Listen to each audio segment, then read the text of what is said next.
Hi guys! Tara, ubani ko ninyo at ito sa Ozames City.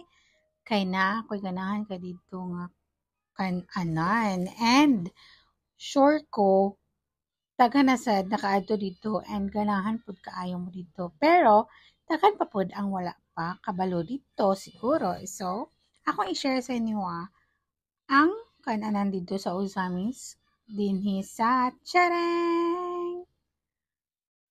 Brookings Balbaqua. Yay! So, inaana siya.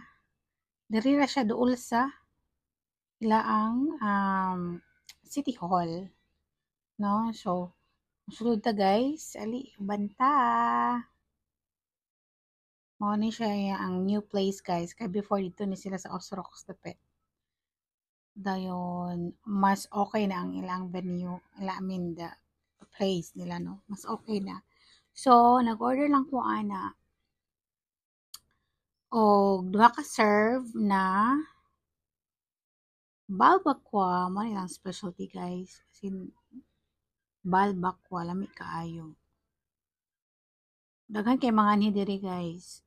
And only sabaw na sad ni siya guys for only 135 pesos per serving. So, na sila limoncito pod, sili, and mo na siya perfect na pang sausawan patis. So, mo na siya ang babako guys sa ka-serve guys inana. So, baligduha na siya tanan kay duha na siya ka-serving. So, kani isa na siya ka-serve. So, another one pud ni. So, lumi kay tanawa ra gud na. As in, humo ka ilang babako guys. And the taste, of course, it's so yummy. So wala pa naka-try diri ang hinagid mo. Dali na kay tultulod. Doon ra siya sa City Hall sa Ozames City. So, diri mi nag-lunch guys. Pamigay guys.